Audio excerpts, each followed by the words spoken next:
there is a sweet potato. That is where this begins, and I know exactly how it sounds. A vegetable. Something you would walk past in a market without a second look. It grows all across the islands of the Pacific. It has grown there for something like 1,000 years. People plant it, tend it, lift it out of the soil and cook it. And it should not be there at all. Because the sweet potato is a South American plant.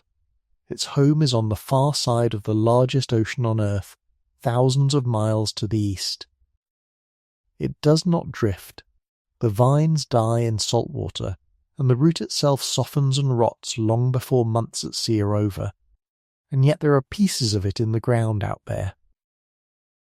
Burnt pieces, charred in old cooking fires, dropped, buried, forgotten, and then dug up and dated. The dates come back centuries before any European ship came over that horizon. So somebody carried it. Somebody crossed thousands of miles of open water, took this plant into their hands, and then went back. 2 questions then. Who was crossing an ocean that size on purpose, before the compass ever reached those waters? And how do you find an island a few miles wide in millions of square miles of water, with no instruments at all, and then find your way home again? Hold both of those, because I am going to stay down here with the plant for a while, and the plant is the receipt. So picture it properly. Low green leaves, about as wide as your palm, running along the ground on soft vines. Nothing dramatic above the soil, because the whole point of it is underneath. You push your fingers into warm earth, and the tubers come up in a cluster, orange or white or deep purple, heavy for their size. They keep well, and they travel well, and they will grow again from a cutting of the vine, which is a very useful quality in a boat. It is still grown out there. That matters, and I will keep saying it tonight. This is not a story about people who vanished. Gardens on those islands carry it now. Families cook it now. And it has a name in every one of those languages. One of those names is going to matter enormously later on, and I will bring you back to it. There are living navigators out there as well, crossing that same ocean in this era, by the old method and by choice. That is not a footnote at the end of the story. It is most of the reason the story can be told properly at all. Now the part that will not sit still. Every wild relative of that plant grows in the Americas. Its whole family is American, through and through. People in the Andes and in the warm lowlands east of them were growing it for thousands of years, choosing it, improving it. There is no wild ancestor of it on any Pacific island, none at all. It does not appear out there slowly, as a wild thing that adapted. It simply arrives, already tamed, already a crop. I want to know where you are right now. Somewhere it is early morning, and you might be in Berlin, the light coming grey and soft through the glass while your coffee goes cold beside you. Somewhere it is the deep middle of the night. You might be in Vancouver, the street outside gone silent, one lamp still burning in the room. And somewhere it is the middle of an ordinary working day, Melbourne perhaps, a lunch break, a bench, the whole city carrying on around you without you. Wherever you are standing on one small part of a planet that is mostly water, and somewhere out in the widest part of that water there is a garden with a South American plant growing in it, and nobody can entirely agree how it got there. Because a crop is a particular kind of arrival. A wild plant can turn up anywhere the wind and the water are willing to take it. A crop is a relationship. It is a plant that has been shaped by people over so many generations that it now needs people in order to go on existing, and it does not move unless somebody decides that it should. So let us try the easy answer first, because it deserves a fair hearing. Perhaps nobody carried it. Perhaps it floated.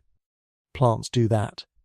Coconuts drift and land and grow, and seeds cross whole oceans inside the gut of a bird.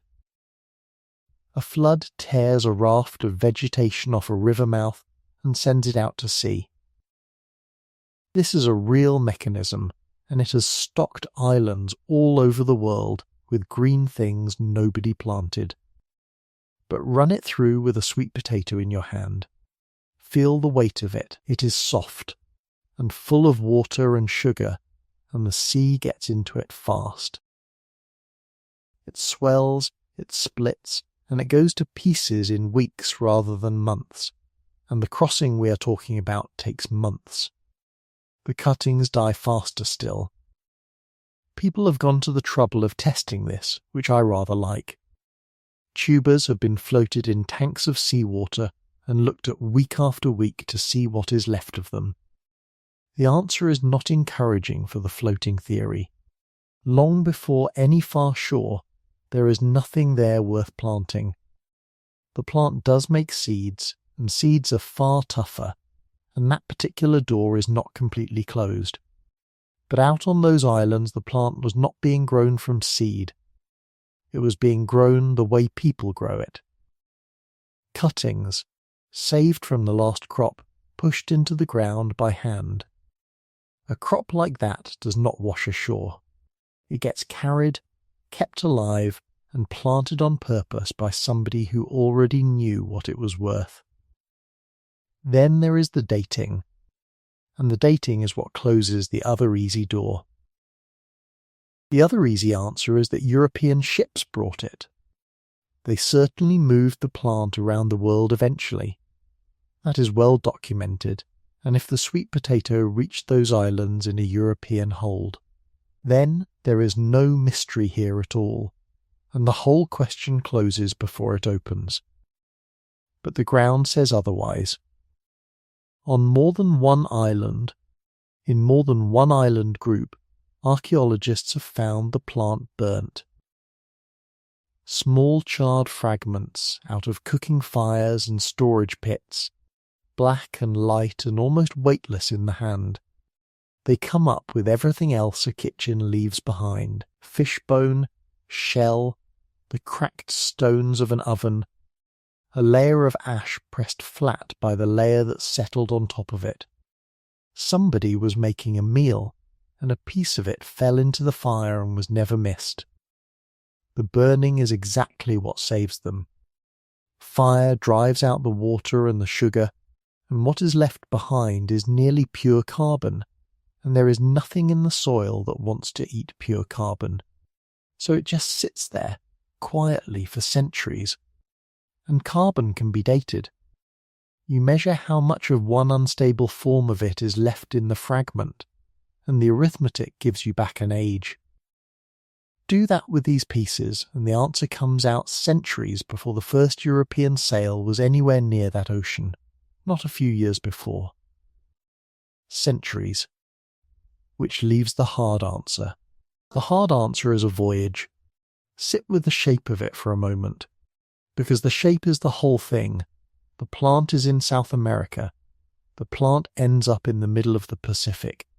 So a canoe has to go east across thousands of miles of open ocean and reach a coastline that nobody out there had any particular reason to be certain was even there. And then somebody has to come back, west all the way back, carrying a living plant, because the plant is in those island gardens and the plant cannot sail itself. Think about what a return crossing actually asks of a person. Going out is one thing.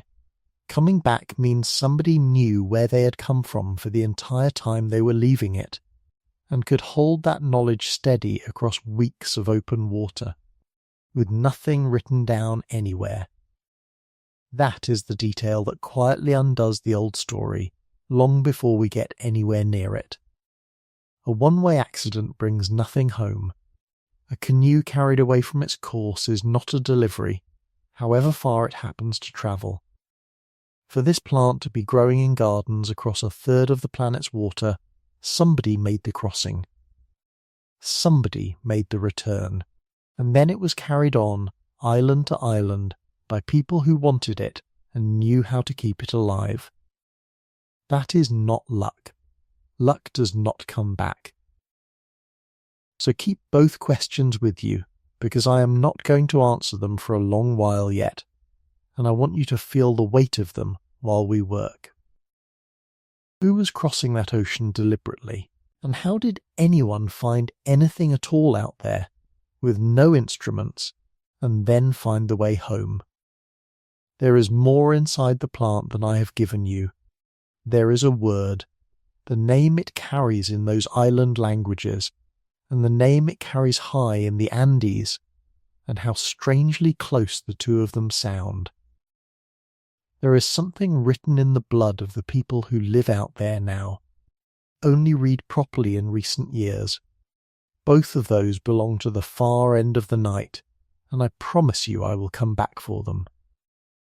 And there is an honest argument on the other side, made by careful people who are not convinced. You will get that as well.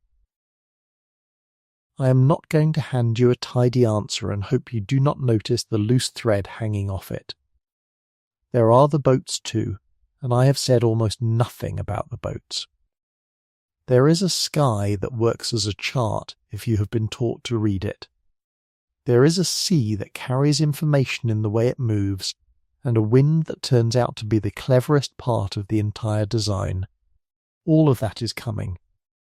But none of it means very much until you understand the water. Not the number of miles, because the number on its own is useless. What you need is the feeling of it, because before you can ask how anyone found an island out there, you have to understand what out there actually is, and how much of it is simply nothing. So let me put the map in front of you first, and I want you to forget the one you already have, that neat rectangle from the back of an atlas, where the great ocean is cut in half and shoved out to both edges of the page as though it were only a margin. That map is lying to you. It is lying about the largest thing on this planet, and it has been lying about it for so hold that question open a little longer. Before it can mean anything, you need the room it happened in, and the room is the largest thing on this planet.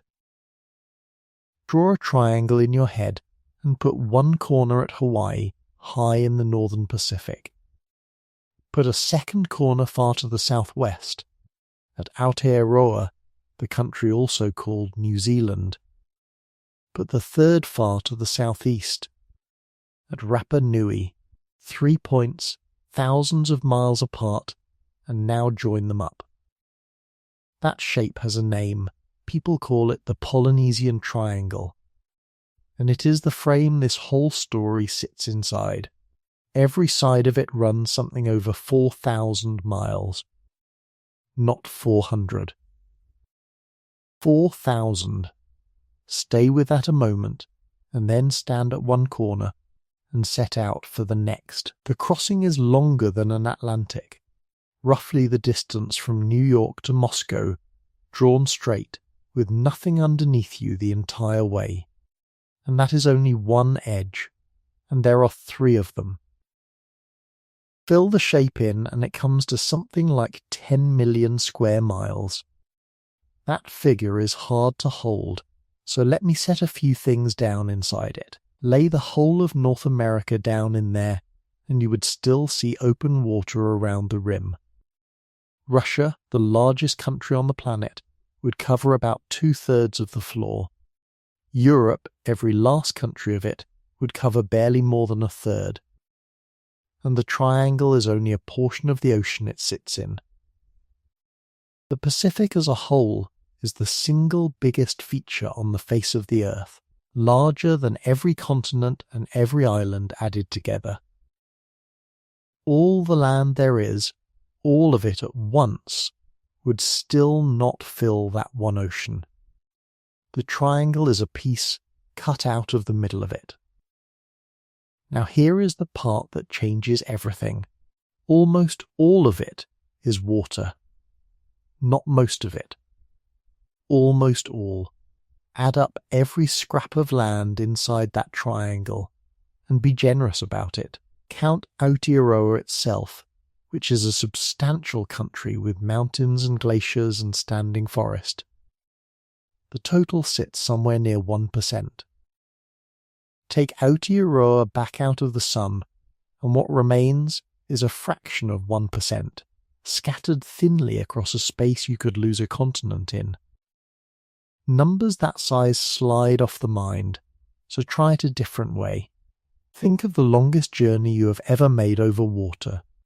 A ferry crossing, perhaps, or a flight where the coastline finally gave out beneath you, or a night when the harbour lights fell away behind.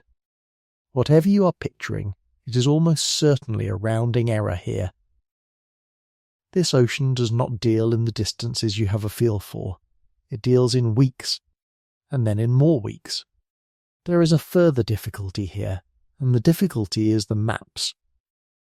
Most world maps are printed with the Pacific torn down the middle and pushed out to the two edges of the page, so the continents can sit in the centre where they are easy to read.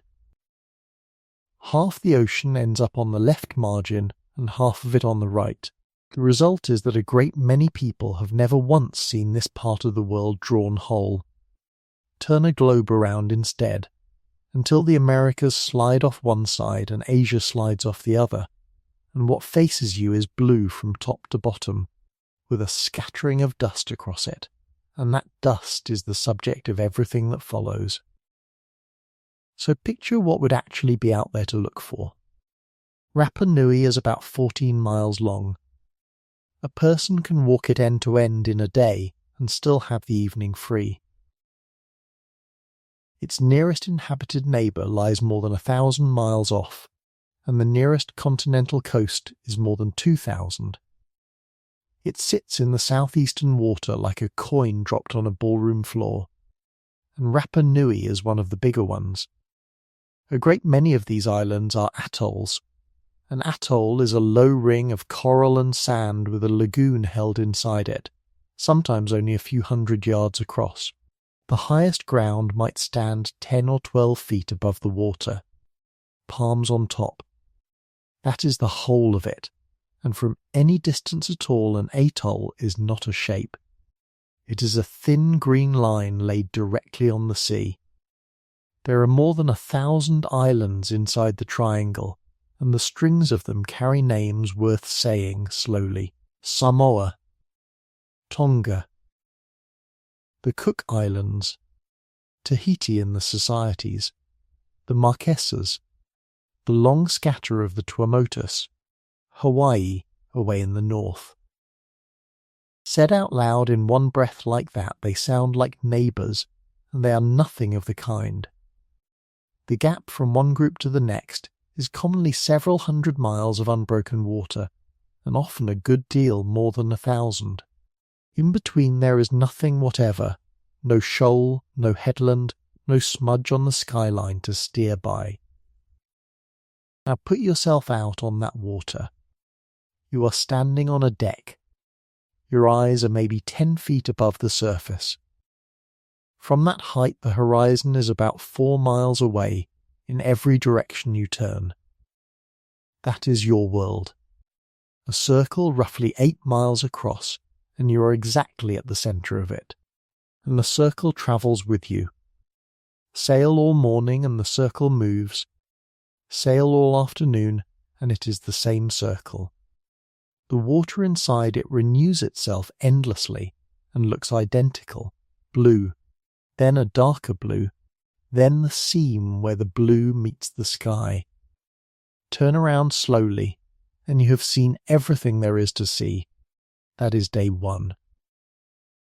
Day 9 looks exactly like day 1, and so does day 20. A crossing of 2,000 miles might run 3 weeks, or 4, with the sun rising on the same circle and setting on the same circle, and no coast on any side at any hour of any day. Now feel how small that makes a ring of sand a few hundred yards wide. From 10 feet of height, a flat atoll stays hidden under the curve of the earth until you are within about 10 miles of it. 10 out of 2,000. A high volcanic island is kinder and lifts its peak into view a great deal sooner. But a good part of what is out there is not high at all. So let me give you the arithmetic, because the arithmetic is the whole of the difficulty. Say the target is an island 10 miles wide, and say it lies 2,000 miles ahead. Hold the heading faithfully, but sit 1 single degree off, 1 degree, about the width of a finger held out at arm's length, and the landfall arrives 35 miles to the side of it. 35 miles. And the island you are trying to reach is 10 miles wide. It would go past in the dark, unseen, and nobody aboard would ever know. 2 degrees off, and the miss is 70 miles. 5 degrees off, and it is 175 miles, which is not a near miss at all. It is simply a different part of the ocean. And notice what the arithmetic does not allow. There is no coasting along a shore until something familiar shows up, no chain of headlands to hand you along, no light on any point anywhere in that whole 10 million square miles. The island either comes up over the rim in front of you, or it does not come up at all. Sit with that ratio a second. To arrive at a target 10 miles across from 2,000 miles away, a heading has to be held inside a fraction of 1 degree, for weeks together, while the current sets you sideways and the wind sets you sideways, with no instrument anywhere aboard to check against. That is the problem. That is the actual problem. And it was solved. It was solved repeatedly, in every direction, across the whole of that triangle, by people whose descendants are sailing those same waters today. How it was solved is what the rest of this is for. We will get there slowly, and you will see every piece of it set down in its turn. But hold the shape of the difficulty first, because there is one more thing the triangle has to tell you, and it lives down in the southwest corner. Aotearoa is no speck, and it runs more than 1,000 miles from end to end. 2 long islands, Alps down the spine of one of them, rivers, snowfields, forests standing deep in the valleys.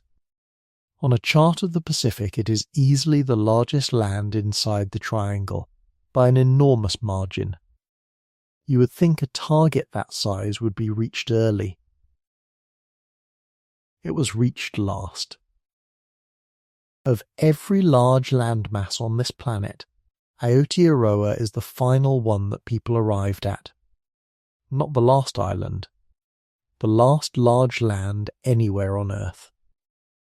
Human beings had been living in Australia for tens of thousands of years. They had walked the whole length of the Americas. They had settled the Arctic, and the deserts, and the high cold plateaus in the middle of Asia. Aotearoa was still standing quiet and unpeopled, while almost everywhere else had long since been somebody's home. People stepped ashore there something like 7 centuries ago. Set against the movement of our species across this planet that is astonishingly recent. And the reason is the water. Aotearoa lies far to the south and west of the tropical islands. The run down to it is long, well over 5,100 miles of open ocean from the nearest island groups, and the sea turns colder the further it goes. The steady winds of the tropics do not simply hand anybody down there. It sits below the belt of easy sailing altogether. To arrive at all meant leaving the warm latitudes behind, committing to a passage into cooler and greyer water, and holding a heading toward a coast nobody aboard had yet seen. They arrived, and when they did, the last great unpeopled land on Earth stopped being unpeopled, and the long age of finding places, the one that ran its whole course before compasses ever reached these waters, came quietly to its end. Think for a moment about where that leaves you. Somewhere inside this same triangle, on islands scattered through those 10 million square miles, that one ordinary plant was already growing. The one with no business being there. It did not walk. It did not float. It crossed some part of this emptiness in somebody's company. So the question sharpens. You have the distances now. You know what the horizon gives and what it keeps back. You know how small the targets are, and what a single degree costs across 2,000 miles. Which means the next thing you need is not the sky, not the birds, not the currents, not yet. The next thing you need to know is what you are standing on. So think about what would actually have to cross a stretch of water that size. Not a raft. A raft goes where the water goes, and the water was not going where these people were going. Not a hollowed log with a single paddle either, which is the picture the word canoe puts into most heads. It is the wrong picture, so set it down. What you want in your mind instead is a ship, and a large one. 2 hulls, long ones, running parallel with a few feet of open water between them. 60 feet from end to end was ordinary, and there were vessels a good deal larger than that. 80 feet and more. Picture a hull longer than the room you are lying in, and then set a second one down alongside it. Heavy crossbeams are laid across the gap from one hull to the other, and across those crossbeams goes a deck. That deck is the whole invention. It is a floor in the middle of an ocean, flat and wide and dry more often than not. You can stand on it, you can sleep on it, and you can build a small house on it. Which is exactly what they did. A low thatched shelter lashed down at the corners, with the plant stowed in its shade. A single hull is quick and tender, and left to itself it wants to lie over. 2 hulls set well apart from each other cannot, because the stance is far too wide for it. The vessel is held upright by geometry rather than by weight, so it needs no keel of stone or lead. So it can be built light, and light means quick. Light also means it can carry, and both of those things matter here, though one of them matters enormously. Now look at how the thing is held together, because there is not a nail in it anywhere. Each hull begins as a shaped body of wood, hollowed and dressed with adzes of stone and shell. Then it is built up, with planks fitted along the edges of the opening and sewn on. Sewn is the correct word. Holes are drilled in pairs along the seam, cord is passed through them, and the cord is hauled tight. The join is bedded with gum from the breadfruit tree so that the seam sheds water. The crossbeams are lashed to the hulls, the deck is lashed to the crossbeams, and the mast is stayed and lashed in its turn. There are miles of cord in a single vessel. That cord is coconut husk, soaked and beaten, and then rolled against the thigh into sennet, strand upon strand, for months on end, before a single piece of the vessel is put together. It is a slow material, and it is a very strong one. Here is the part worth sitting with for a moment. Lashing is not what people resort to when they happen to have no nails. Out there, on that water, lashing is simply better than nails. A nailed joint is rigid, and a rigid joint in a seaway takes the whole of the strain in one spot, and wood is a living material, so sooner or later something has to give. A lashed joint moves instead. It gives a fraction, and then it comes back, and if you multiply that by every joint in the vessel, the whole ship becomes slightly elastic. It works. It flexes with the water rather than arguing with it, which is a different thing altogether. A long swell passes underneath, the 2 hulls take it a moment apart, and the beams twist a little under you. The cord absorbs what a rigid frame would have to crack in order to shed. And when a lashing does slacken, you can find it, and you can reach it and cut it out. Fresh cord comes off the coil you brought with you, and the joint is as good as new. Try that with a nail, in the middle of an ocean. That is not a rough boat. That is an engineered answer to a specific problem, worked out and tested and refined over generations of open water. Above you, the sail. It gets called a crab claw now, for the shape of it, two long spars join near the bottom, opening upward into a narrow V. The sail is stretched between them, and its free edges curve gently away on either side. From the deck it looks like a great tall leaf standing on its point. It is not a flat sheet, and that is the part people tend to miss. Underwind the cloth bellies out into a deep curve, and air spills off the curved tips in small spirals. The whole shape makes lift, in more or less the way that a wing makes lift. It is not simply pushed. It pulls. You can feel that pull arrive through the deck under your feet in the moment the sail fills. The cloth is pandanus leaf, split and softened and plated into mats, and the mats are sewn into panels. Made by hand in quantity. Repaired at sea in exactly the same way that it was made in the first place. At the stern a paddle, and not a small one.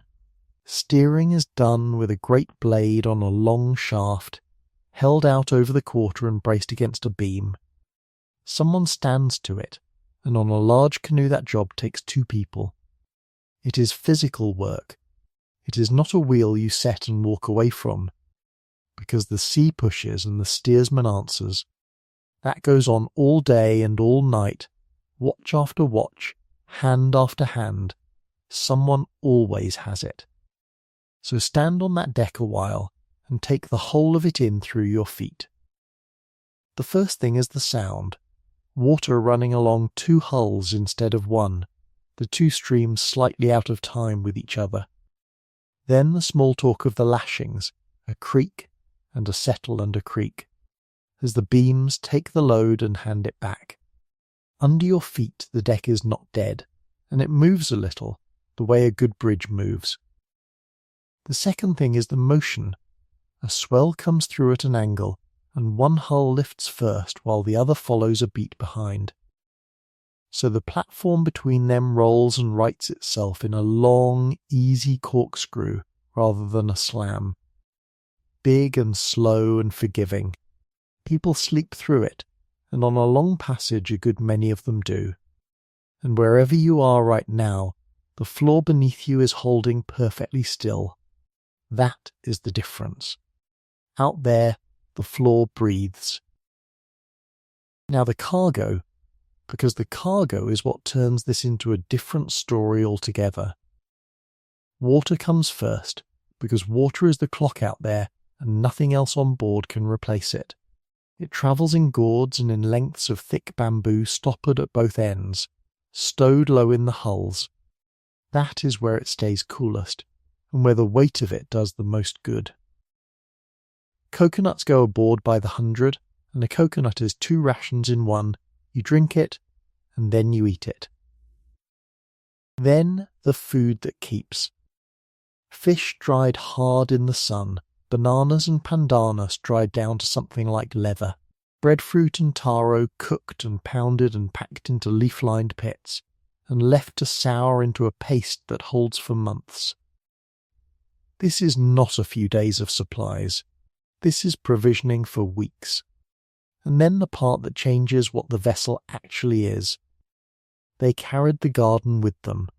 Taro corms and yam and suckers cut from banana plants, and cuttings of paper mulberry for cloth, sugarcane, tie, gourd, and shoots of breadfruit. Living plants. Alive, on a deck, in salt air, for the whole length of an ocean crossing. They were wrapped in damp leaves and matting and stowed in the shade of the shelter. They were kept clear of the spray, and they were watered out of the same ration the people were drinking. Sit with what that costs. Water is the one thing you cannot make more of out there, and still they spent it on the plants. The animals came too, in pens on the deck in the shade, fed and watered and quiet. Pigs and dogs and chickens, and not one of each either, breeding pairs, in numbers enough to begin a place from. Here is the sentence the rest of this rests on. None of that cargo helps you survive the voyage itself. A banana sucker feeds nobody at sea, and a breeding pair of pigs is not lunch. Every one of those things is weight and daily work and spent water, and every one of them is worth precisely nothing unless you arrive somewhere and put it in the ground. You would not carry a cutting of paper mulberry across an ocean unless you meant to plant it, and if you are carrying breeding pairs, you are not planning to be home by the weekend. So these are not escape craft, and they are not fishing boats that wandered too far and could not get back. They are colonies under sail. A village folded up small, with its food and its cloth and its livestock and its people aboard, provisioned, from the first day, to arrive. Families too, which matters here as much as any of the rest of it. These were not crews of young men, out on a dare. Women sailed, and children sailed, and elders sailed, carrying the things that elders carry. A crew founds nothing, a community founds an island. The names for these vessels shift from island to island, vaka, waka, wa'a, one old word worn into different shapes by distance. And they are still built and still sailed by the descendants of the people who worked all of this out. That is not a footnote to the story. It is the story. For now, hold the deck in your mind, the shade of the shelter, the damp matting laid over the taro, the pigs asleep in their pen. Somewhere in that shade, kept alive by hand for week after week, is exactly the kind of freight that could carry a route across an ocean and bring another one back the other way. Which leaves you with the harder question, and it is not a question about the ship at all. A vessel like this can go anywhere, it can carry a settlement, and it can be repaired underway. It can hold a course for a month without complaint. Fine, but a course toward what? You are somewhere in the middle of an enormous quantity of open water, and the land you want is a few miles across. It is a very long way off, and there is nothing on the horizon in any direction to tell you which way is which. So how did they point it? That question had a confident answer for a very long time, and the answer was that they did not point it at all. Luck, it was said. We will come to that, and we will take it seriously, because it deserves to be taken apart properly rather than waved away.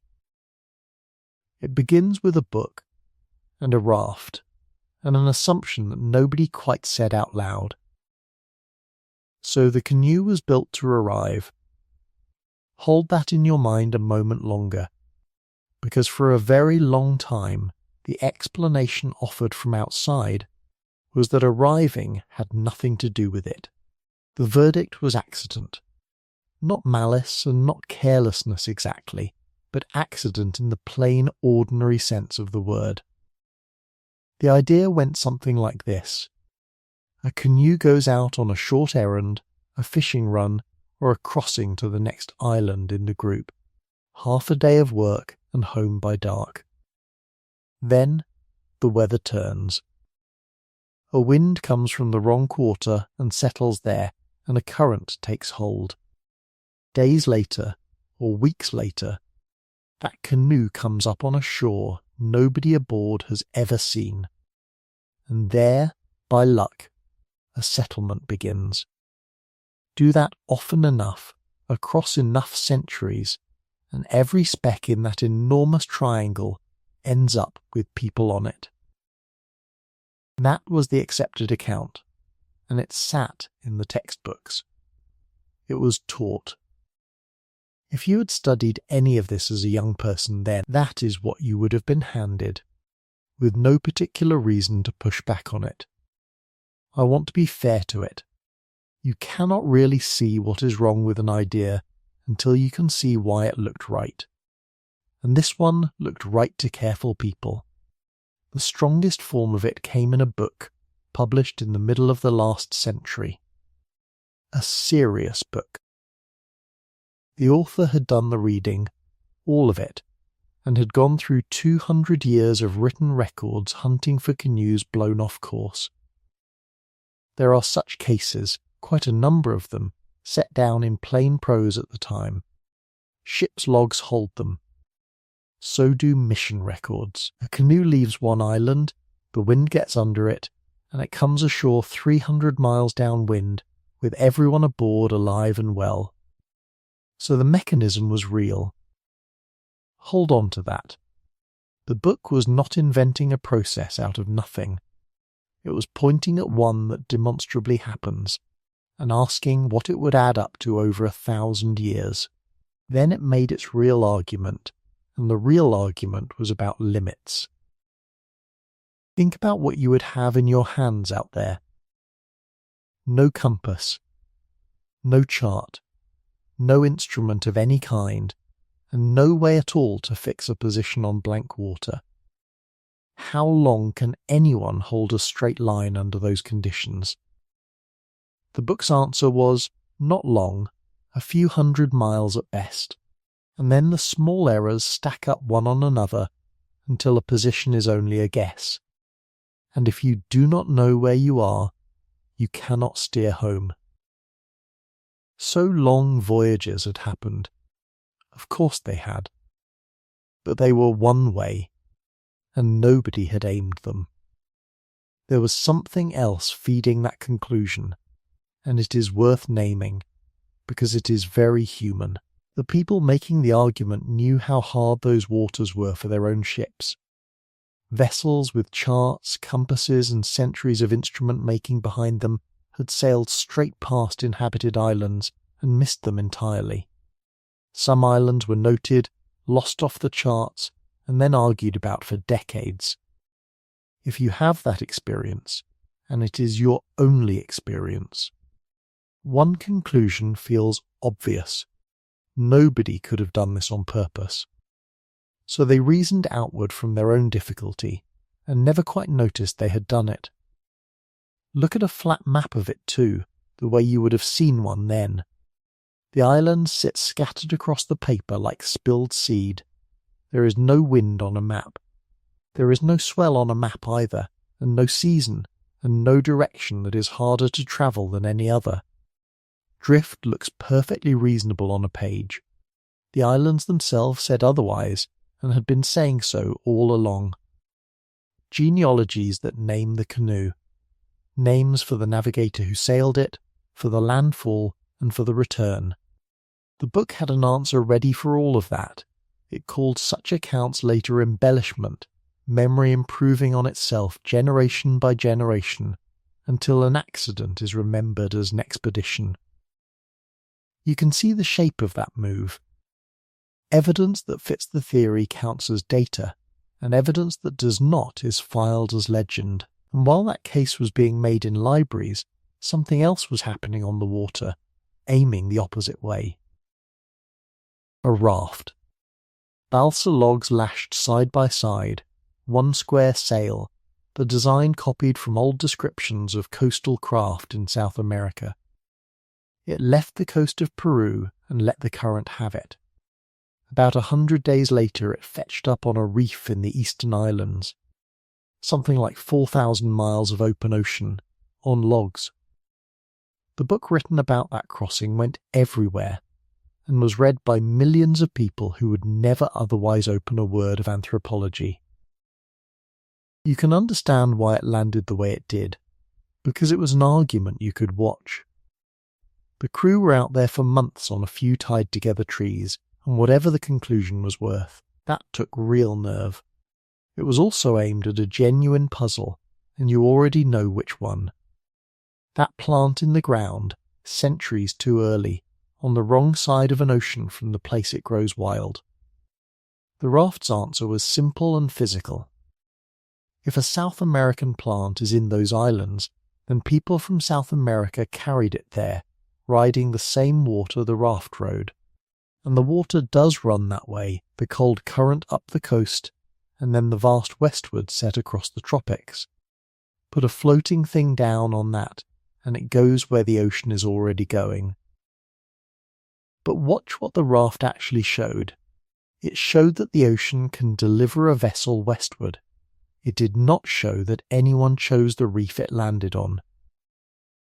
You should notice what a craft like that cannot do. It cannot pick.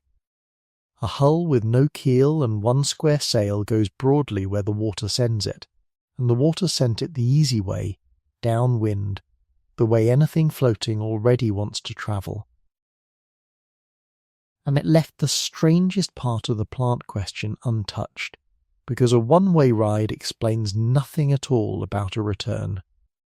So now you have two arguments pointing in opposite directions. One says the islands filled from the west by canoes that had lost control. The other says they filled from the east by a craft that never had any. They disagree about almost everything. Underneath both of them sits the same unspoken sentence. Nobody out there was steering. That is the whole of it. In both stories, the ocean is the one doing things, and the people are cargo. You are being asked to picture the longest run of open water settlement in human history as a long series of mishaps. Nobody argued for that assumption, because nobody had noticed it was one. And it is worth saying plainly now, since it was so rarely said plainly then. The belief underneath was that the peoples of the Pacific held no technique, that they had boats and courage and nothing at all in between. Once that is settled, drift is the only thing left standing. The verdict was never really the cause, it was the consequence. Then, about 50 years back, someone did the obvious thing and tested drift properly. Computers and real data. Wind and current, month by month, across the whole ocean, gathered from generations of ships' observations. Then vessels set adrift through that modelled sea by the tens of thousands. No steering, no strategy, and no course held at all, which is exactly what the theory claims. Start them at plausible islands in every month of the year, and then watch where the water carries them, which is the honest version of the question you would want asked. Within the Western groups, drift works. You can drift from one island group to a neighbouring one, and that part of the old idea survived the test. It deserves to be said out loud. Then, east, out of something over 100,000 simulated drifts, effectively none arrive at the far eastern islands. None reach Aotearoa in the far south, and none reach the northern chain. Not rarely. Essentially never, from any starting point you could reasonably choose. And the reason is the part you might not expect. It is the same wind and the same current the whole drift argument was built on. The trade winds push west, which means the eastern islands lie upwind of everywhere a canoe could plausibly have set out from. A vessel that is truly adrift is carried away from precisely the islands that most needed explaining. So drift does not merely fail to account for the eastern Pacific. Drift forbids it. There is a reason a sailor might turn and go that way on purpose, upwind, into the difficulty, deliberately, as a matter of strategy. It is one of the cleverest things in this whole story, and once you have seen it, you will not unsee it, and we will come to it. For now, stay with how long the verdict of accident held, because that is the part worth your attention. Decades, in print, unbothered. It held because it had every feature a respectable idea is meant to have. A mechanism that really occurs, documents behind it, internal consistency, and honest people doing their level best with what they believed they knew. What it had underneath it was a flaw that nobody thought to check. A wrong idea seldom looks wrong from inside. It looks like the sober option, the one that asks nothing extraordinary of anybody. And something should be said for the book even now, because it made its claim sharp. A vague idea cannot be beaten, since there is nothing solid to aim at. That one said something definite about wind, water and time, definite enough to be fed into a machine and run 100,000 times over. So it lost cleanly, which is more than most wrong ideas ever manage. An idea precise enough to fail is a gift to whoever comes next. Meanwhile, the correction had been available the whole time, in the islands, spoken out loud to anyone who would sit still for it. The genealogies were never lost. They are recited now, this year, by people who know exactly whose voice they are carrying. Families still hold the name of the canoe their line came on, and the name of the person who steered it, and the water it crossed. That testimony was heard, written down, and then quietly shelved as legend, because it did not fit the verdict. It is read very differently today, by people who are also out there sailing it, which leaves you holding the question the accident verdict thought it had closed for good. If nobody was drifting, then somebody was holding a course. For weeks, across thousands of miles of water with no landmark anywhere in it, and nothing at all in their hands. So how do you do that? The first piece of the answer is not in the hull under you. It is above you, and it turns all night, and it is far more orderly than you would ever guess so if the islands were not found by accident. Then somebody was steering, and the moment you say that out loud, the question changes its shape. It stops being a question about luck and becomes a question about instruments. And there is nothing on board that measures anything. No dial, no needle, no glass face with a trembling arrow under it. So the instrument has to be somewhere else, and it is. It is over your head. Let the sky be what it actually is for a moment, which is not a scatter of lights and not decoration. It is a mechanism with very few moving parts, and it repeats itself. The whole bowl of it turns once each night, the same way round, at the same steady rate. Because it turns around one fixed line, every star climbs out of the sea at the same place on the rim. Not roughly the same place, the same place. Tonight, next month, the season after, and in the childhood of the person who taught you, that star came up exactly there. That is the hinge of the whole technique. If the point is fixed, then the point is a mark, and with enough marks you have a rim that can be named. The horizon stops being a blank ring. It becomes a coastline, with bays and headlands, except that the bays are made of light. A navigator learns that rim the way you know the rooms of the house you grew up in, not as a list, as somewhere already walked. The word used across more than one tradition in those waters is houses. A house is the stretch of horizon where one particular star comes up, and every star owns two of them, one in the east where it rises, and its mirror in the west where it goes back down. Set them all around the circle and you have a compass of something like 32 houses. 4 quarters, 8 houses to a quarter. Each one is named, and the names are not identical from island to island, because this is not a single system. It is a family of them, related the way languages are related, worked out and sharpened over a very long time. And the houses do not move. That is the entire point of them. A bay on a coastline can silt up and change its shape, but the place where a star rises is not going anywhere. You will not find the thing itself anywhere on the canoe, though. That is the piece of it that stays with you. It is not painted on the deck. It is not carved into a board or folded away in a chest, and nothing is drawn at all. The compass is held inside a person, and a person is the only place where it lives. Which means the night has to be run from memory, in order, while the canoe keeps moving underneath. Keep hold of what we are chasing, by the way, a plant that cannot swim, sitting in the ground on those islands, centuries too early to be anybody's souvenir. Somebody carried it out, and then somebody found the way home again.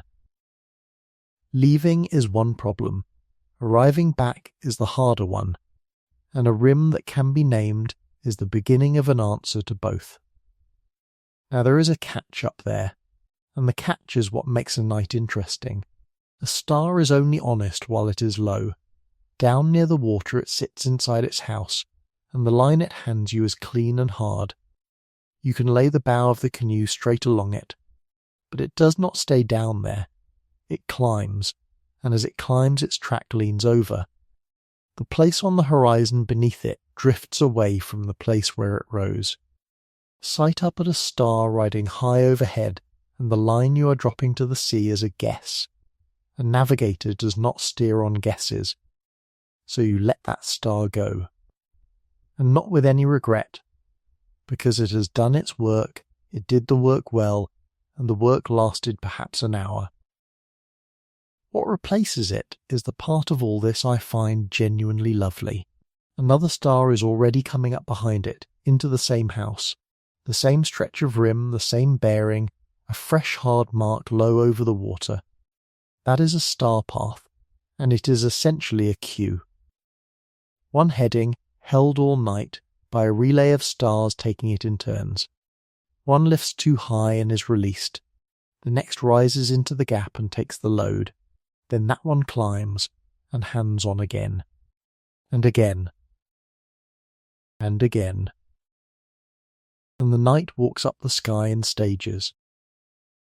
10 stars, perhaps a dozen, to hold a single direction from dusk until the grey comes. Learned as a sequence, in strict order, the way you might learn the verses of something very long.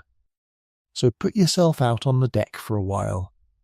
You are lying on the platform between the two hulls, on your back, because that is the sensible place to be. The mast leans away and comes back, leans away and comes back. There is a steady rush of water going past somewhere below your shoulder. And there, low over the bow and a little to the left, is a star sitting in the notch where it has been held for the last hour. You watch it, and that is most of the job. Not staring though, checking. The eye goes down to the horizon, then up to the star, then down again. Not to find out where the star is, because the star is fine. The star has never once been wrong. You are checking where the canoe is against it, and that is the reversal at the heart of all this. The sky is the fixed thing, and you are the moving thing. So the correcting only ever goes one way. Nothing about it feels dramatic while it is happening. It feels like patience. It is a slow, unhurried piece of attention that you pass back and forth with the sky all night. And over the hour the star gets a little higher, and you notice that happening. It lifts out of the notch, and it goes from being a mark to being an ornament, and you stop asking it questions. Your eye drops back down to the waterline. And there, close above the swell, something else is coming up, small at first, wobbling in the thick air near the sea, then steady. It settles into the same place the last one left. Your course has not changed by a degree. What changed is which star you are trusting. That is the whole night. A relay handed on quietly overhead, hour after hour, while most of the people on board are asleep. Nobody announces it. and it simply happens above a sleeping canoe. Now think about what has to be inside a head for that to run. Not one star. Hundreds, each with its rising house and its setting house, each with a place in a queue, so that you know who follows who, in every house, the whole way around the ring. You need to know where in the year each one first shows after dark. The sky slides slowly through the seasons, and a star that opened the evening in one month has already climbed by another, and all of it has to be mirrored, west as well as east, so that the way back reads as cleanly as the way out. That is not a knack, it is a syllabus. It starts early, and a child in a navigating family sits with this long before there is any question of a voyage, the way children in any trade begin young. It is taught by a parent, an uncle, a grandparent, a teacher who has taken that child on. And it is taught out loud. The lists are chanted. That is not ornament either. It is engineering. Rhythm is a container. Put a long list into a fixed meter, with the same stresses landing in the same places every time, and the shape of the chant will tell you when a name has gone missing. Anyone who has lost a line of a song and felt the hole where it should be understands this exactly. The chant carries the order. The order is the compass.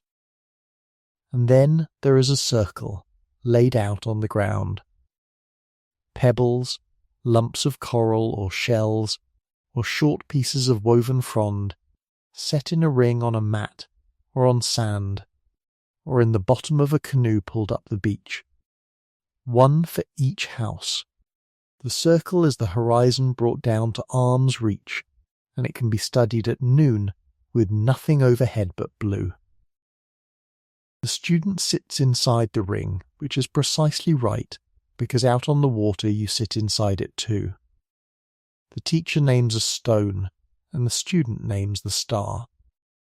Then the teacher names a star, and the student has to put a hand on the right stone. Then the student is turned around and asked again, and turned again, until the ring holds steady whichever way they are facing. Then the star that follows, and the setting house of both. Then the whole quarter, backwards, years of that. Not weeks. Set it beside any training you like and it stands up without apology. This is a technical education, with a long curriculum and a very hard examination. The examination is the ocean, and the ocean marks honestly. Nobody passes it by charm. And it is being taught in more or less this way now, on beaches, in classrooms, and on the decks of canoes that are out on that water tonight. None of it is written down, though, and it is worth saying plainly what that does and does not mean. It does not mean vague, and it does not mean approximate. A memorized system can be extremely exact. This one is tested constantly against the only measure that counts, which is whether the canoe arrives where it meant to. What it does mean is that the knowledge travels inside people, hand to hand, teacher to student, alive because it is in use, which is a strength and an exposure in the same breath. Hold that thought gently, because it comes back later, and when it does, it has a name attached to it. For now, stay where you are, flat on the deck with the mast swinging. Because the sky, generous as it is, has one plain limit, and sooner or later you meet it. All of it depends on being able to see. 32 houses and 10,000 memorized risings are worth nothing at all under a lid. And some nights the cloud comes over from the east and takes the entire compass away in about 10 minutes. So there has to be something else. Something lower and closer and slower that does not care in the least whether the sky is open. And a navigator who has lost the stars does not sit up and search harder for them.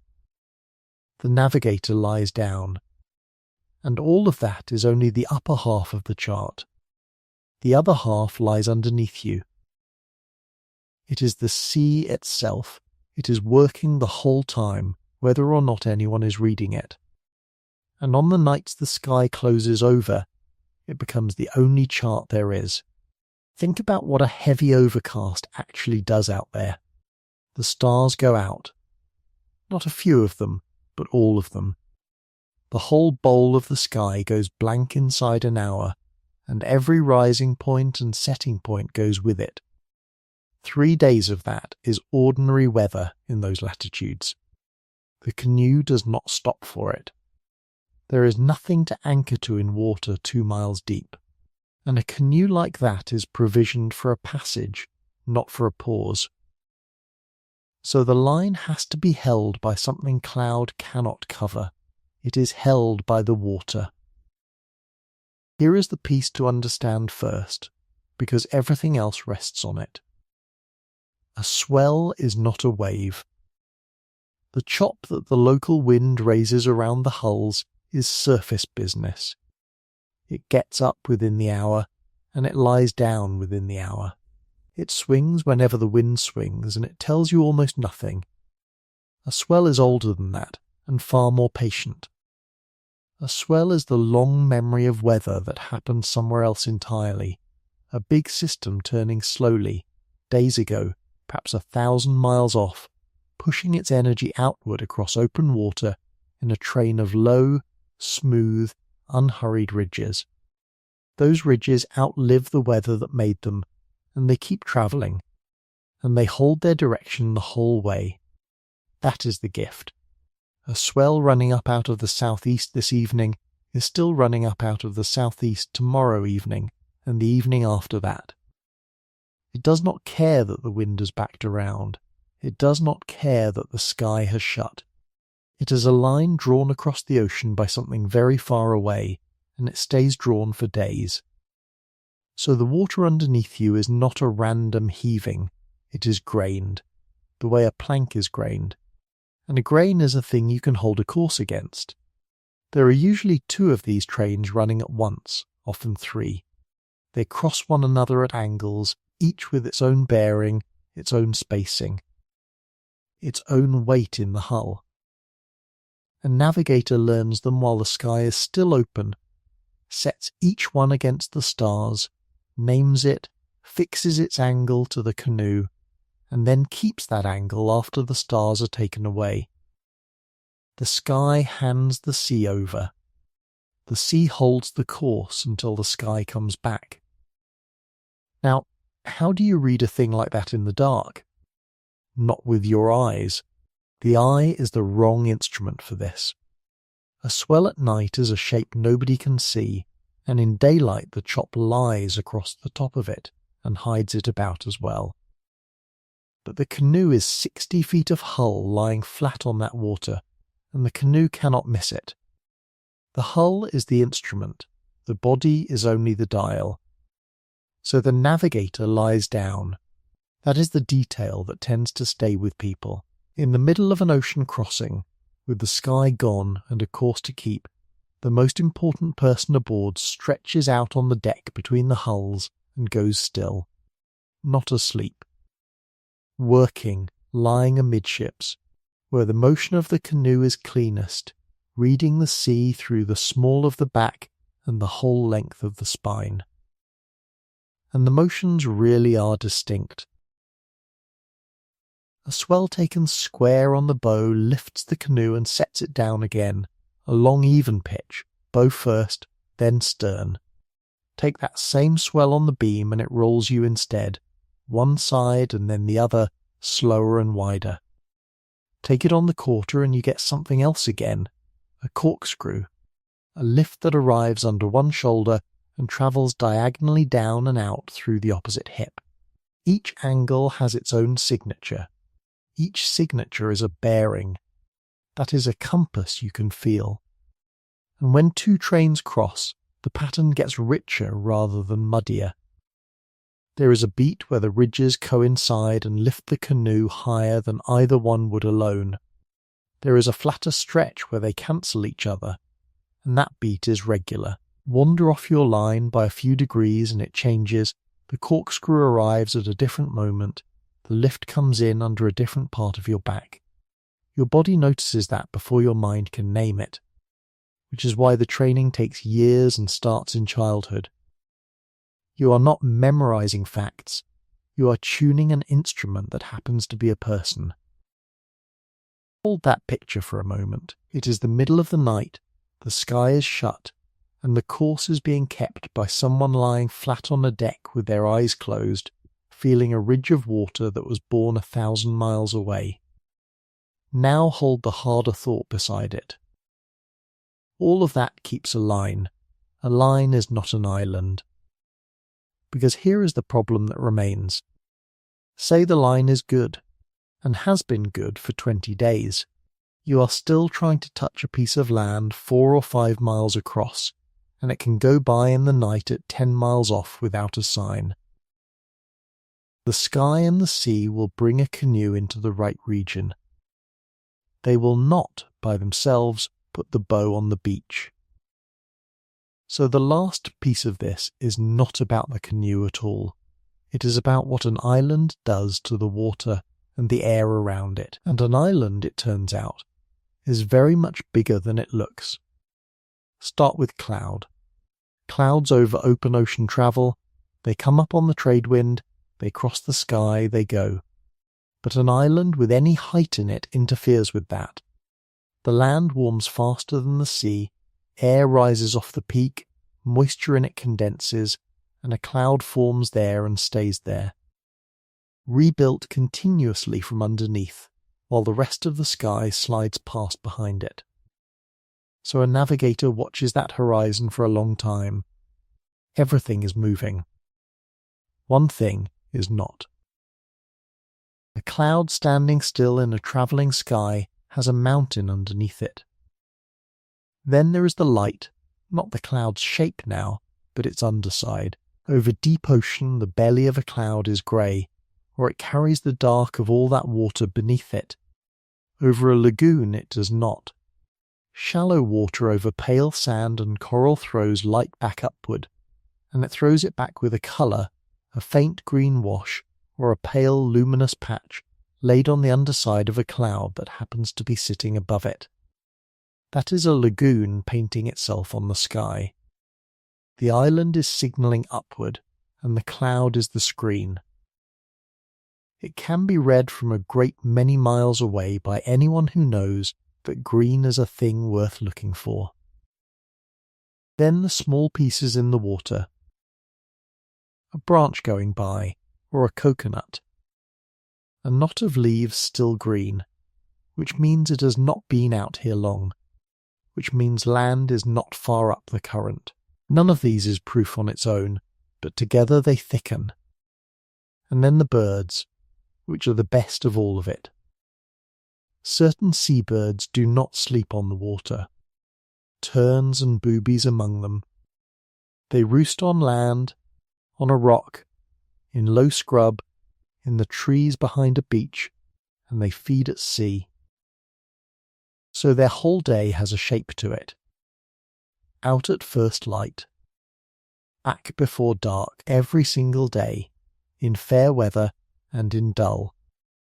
A tern will work perhaps 20 or 25 miles offshore before turning around. A booby will push further out, 30 miles and more. Which quietly turns a bird into a direction. A bird met at midday tells you little. It could be outbound, it could be circling, it could be halfway through a long working loop. But a bird in the evening is a different creature entirely. In the last of the light, with the day's fishing done, that bird is going home, and it is going home by the shortest road it knows. So you watch which way it goes and take that line. A bird at dusk is an arrow, and the arrow is pointing at land. Navigators use this deliberately, and still do. The course runs all day on sky and swell, and then, in the failing light, the steering gives way to watching, the sky read for the evening commute, the low purposeful flight of a bird that is not hunting anymore. So put the whole thing together now, because this is what makes it possible at all. Take an island 4 miles wide. On its own, in an ocean of that size, 4 miles is nothing. It is a target you would have to be lucky to strike. But the birds are out at 25 and 30 miles on every side of it, morning and evening, which means the island's real edge is not its beach. Its real edge is wherever its birds are, and that ring is more like 60 miles across. Add the cloud standing over the peak, which you can read from further out still. Add the green cast, add the drifting leaves, add the way the swell itself bends and rebounds around a landmass and disturbs the pattern in the hull. That is the expanded target. And it changes the arithmetic completely, because you are not aiming at a speck anymore. You are aiming at a circle 60 miles across. And once you are inside that circle, the island starts telling you where it is. The sky brings you to the neighbourhood.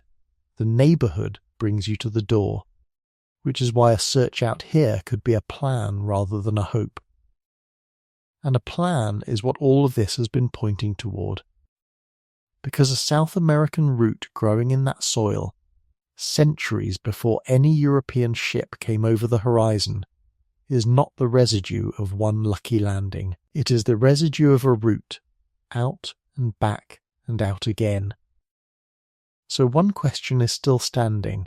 You can hold a line without a sky, you can find land you cannot see, but you would still be sailing away from everything you have into water that has no edges, hoping to return, unless the going out were arranged from the start so that the coming home was the easy part. And it was. There is a reason those voyagers went in the direction they went, and it is the exact opposite of what anyone assumed. And all of that reading of cloud and water only matters once a direction has been chosen. Because a decision comes before every technique, before the sky, before the swell, before the birds at dusk.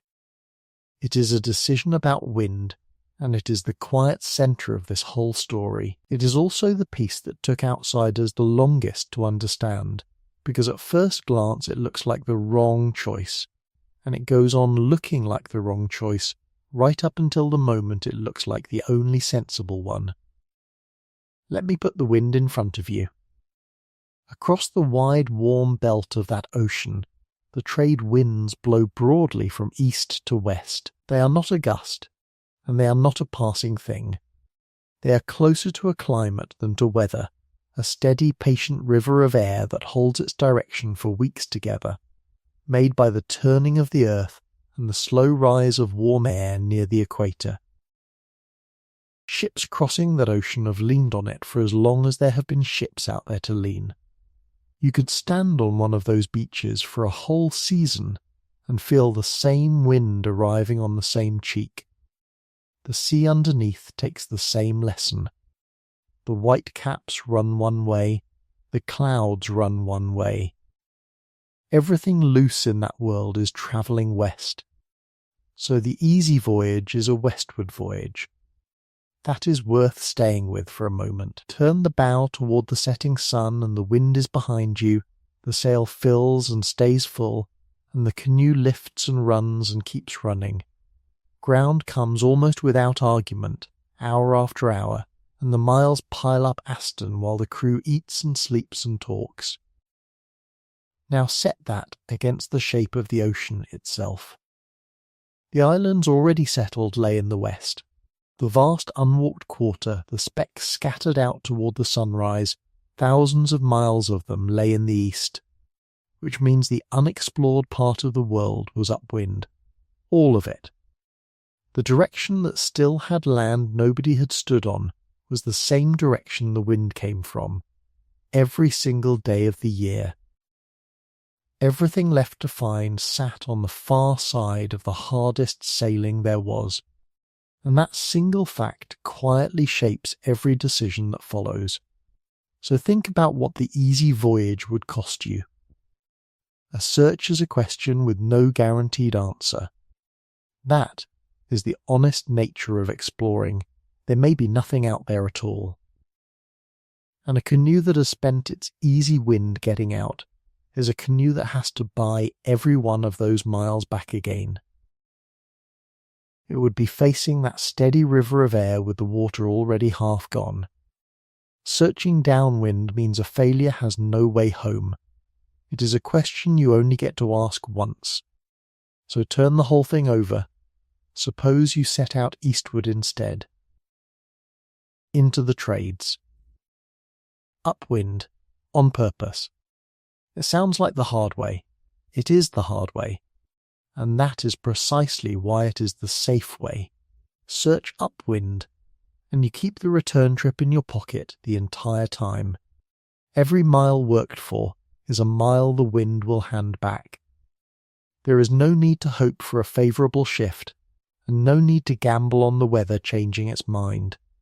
The wind making the outbound leg slow is the same wind that will carry you home, and it has been measured against skin and sail since the morning of departure.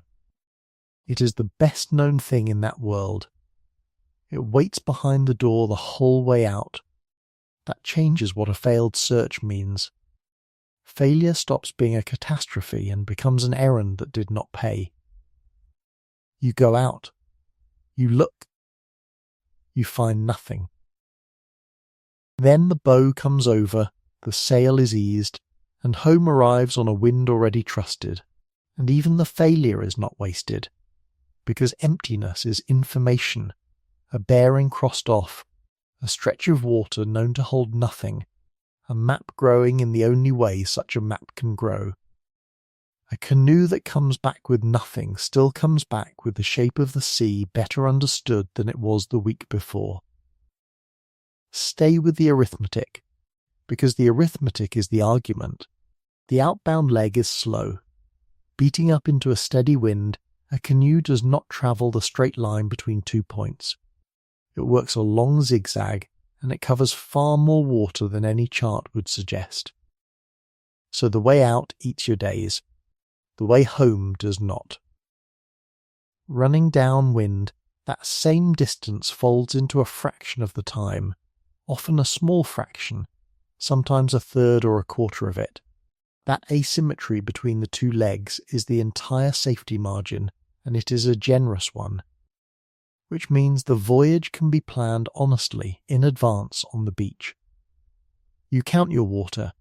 You decide how many days will go into pushing east, and when the count runs out, the bow comes over. The return is short, and every person aboard knows it is short. That is not drifting. Nothing about it is accident, and nothing about it is luck. It is a search pattern. Deliberate, reversible, repeatable, with a way home built into the design of it.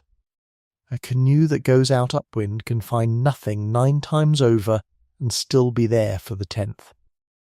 And on the 10th, when a cloud finally stands still where no cloud should stand still, the people who reach that island are not the survivors of a mishap. They are the crew who kept going back out. Each attempt reaches a little further than the one before, because every one of them starts from everything the others learned. There is a practical reason any of this was possible, and it is worth naming. A canoe carrying a triangular sail can work its way up into the wind at an angle a heavy square-rigged ship simply cannot manage. Sailors raised on square rig, arriving from the far side of the world, looked at those hulls and could not imagine them going to windward at all. That failure of imagination is doing a great deal of the work in the old story of accident. Feel it from inside the hull. You are punching up into the trades. The motion is nothing like the long easy glide of a downwind run. The bow lifts and comes down, lifts and comes down, and the rhythm is quick and insistent under your feet. Spray comes back over the deck in handfuls and dries salty on your arms. The sail is hauled in hard, and the whole vessel leans into its work. Your body learns the angle and holds it without being asked. Progress is honest and slow. In the evening, the island left behind is somewhere off your shoulder, and ahead there is water, and more water, and the particular blue that goes on being blue. And then the day comes when the count is done. Someone says it aloud, or nobody has to. There is no drama in it. The steersman puts the bow over, the crew eases the sail out wide, and the entire personality of the canoe changes in about a minute. The pounding stops. The hull settles into the seas instead of arguing with them. That quick, insistent knocking under your feet lengthens into a long swinging lift. Forward and down, like something breathing in its sleep. The wind that was in your face is on the back of your neck now. Warm. Pushing. The spray stops coming aboard. People can talk again without raising a voice. The water goes by fast and quiet along the hull, and the days fold up small. You are home in less than a week, on a road you already know. That is the whole idea, and it is the thing the old picture missed completely. The assumption underneath that old picture was that anybody out there was at the mercy of the wind. Here instead is a strategy that treats the wind as an instrument, something to be spent going out and reclaimed coming back.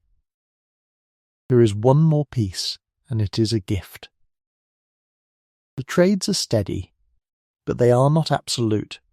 Every so often over that ocean the pattern lets go for a while. The easterly slackens, wavers and swings right around, and for days or weeks. Sometimes, for the better part of a season, the wind arrives from the west instead. It is a real and recurring feature of that ocean, tied to the great slow swings of warm water and warm air that live in the Pacific, and it is not rare at all. Records kept across the last stretch of history show those reversals turning up again and again, in a rhythm that is irregular but perfectly real. It comes often enough to be known and remembered and waited for. Now think about who would notice. You are among people who read the sky for a living. You know the cloud that stands still. You know what the swell is doing under the hull at night, in the dark, with your eyes shut. A shift in the wind is not a subtle event to you. It is the loudest thing in the week. So a westerly spell is a door, and it stands open for a season. Ride it east, and the going is quick, downwind, easy, in the direction that is normally uphill, covering in days what would otherwise take weeks of patient grinding. And your way home is still there. The trades come back, because the trades always come back. And when they do, they blow exactly the way a returning canoe needs them to blow. Both directions covered. Out on a wind that is unusual, home on a wind that is certain. Put those two ideas side by side, and the picture rearranges itself. This is not a people scattered across an ocean by chance. This is an exploration program, run in the one direction where a failure can be survived. Refined across generations, with the sky watched closely enough to know when the door was standing open. Look at it that way, and the far east of that ocean stops being a riddle about how anyone could possibly have arrived, and turns into a question about how long a patient method needs to cover a very large sea.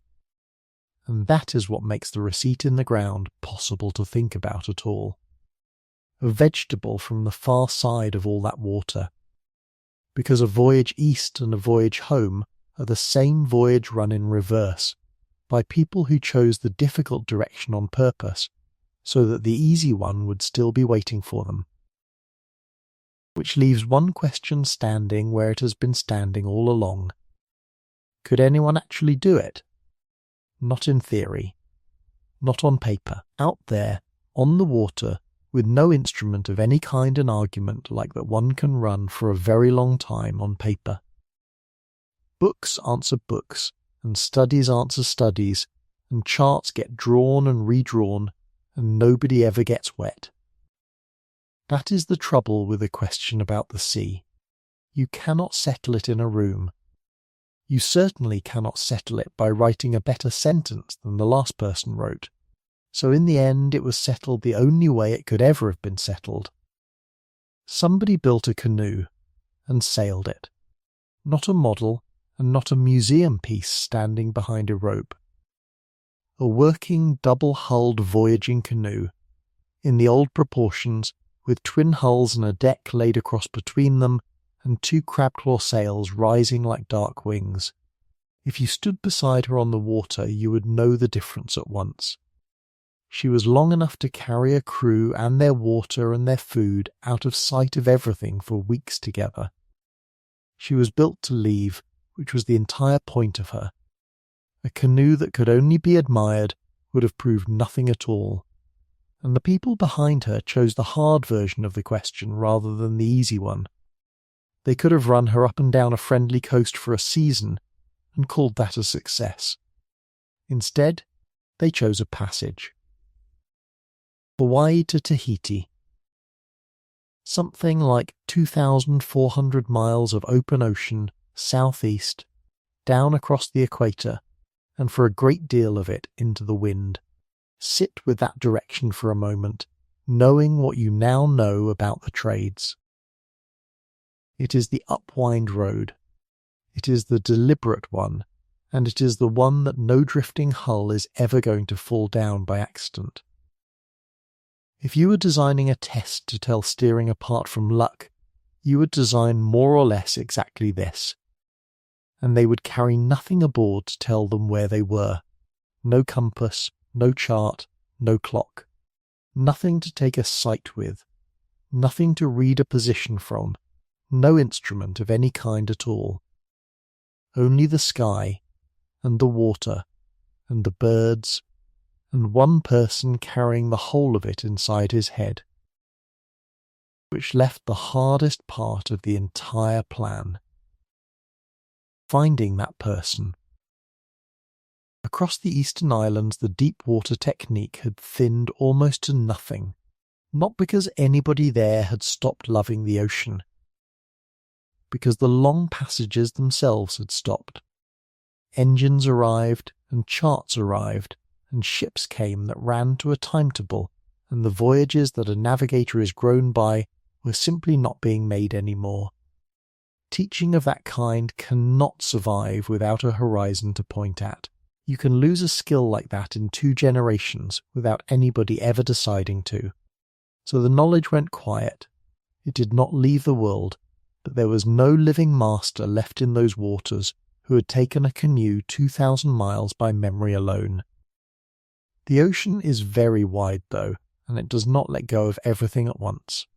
Far to the west in Micronesia, on a small island you could walk across in an afternoon, a handful of people were still navigating. Not remembering it. Doing it.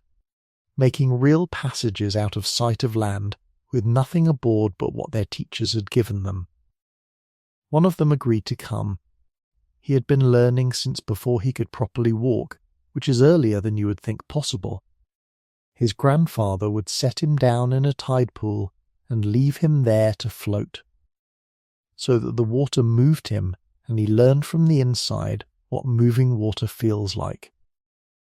That is where it starts, not with a lesson, but with the sea pushing a small body gently around until the body stops arguing with it. Later there were stones, a ring of coral pieces set out on the sand, each one placed where a particular star climbs out of the ocean, or goes back down into it. The whole horizon laid out in a circle you could sit inside, and a boy sat inside it and named them again. In order, backwards, from any starting point at all. He kept on until the order was not something he recalled, but something he simply had. Then came the swells, and the currents that run between his islands, and the birds, and the shape the water takes where a reef turns it. Years of this. Decades of it, with nothing written down anywhere, because there was nothing to write on that would last, and because a page cannot teach you what a hull underneath you can. Think for a moment about holding knowledge in that form. You cannot look it up, and you cannot check it against anything. It lives only in the person, and it stays alive only by being used and by being handed on, one patient teacher at a time. Almost everything you know about the world, you know partly because somebody wrote it down and somebody else kept the book safe for you. Take the book away and see what is still standing. That is the ground this man was standing on, and he was standing on it very nearly alone. And here is the thing about knowledge of that kind. It was not public property, and it had never been meant to be. It belonged inside a lineage, travelling from a master to a few chosen students, usually within one family, over many quiet years, and everybody understood that this was how it ought to be. It was his to keep. Keeping it would have been the ordinary and honourable thing to do, and you would probably have kept it too. But he could see the arithmetic of his own century. The young people of his island were going away to other work, on other kinds of boats. The new students were simply not arriving. The line that had carried this thing for many generations was going to end with him. Not through anybody's fault, just through the way a century moves. So he opened it. He agreed to teach people from outside the lineage, from another ocean, in another language, most of a lifetime after he had begun. Sit with what that cost him. He was giving away the one thing his family had kept for longer than anybody could count. He did it on a simple piece of reasoning. A thing shared imperfectly is still here in the morning, while a thing kept perfectly might not be. That is not a small decision. That is a man choosing the survival of the knowledge over his own claim upon it. Then he went and did it. The whole passage took about a month. He slept the way you sleep when the sky is your only instrument, in short pieces, never quite off duty. He woke to check what the stars were doing, and what the hull was saying underneath him. He carried the position in his head.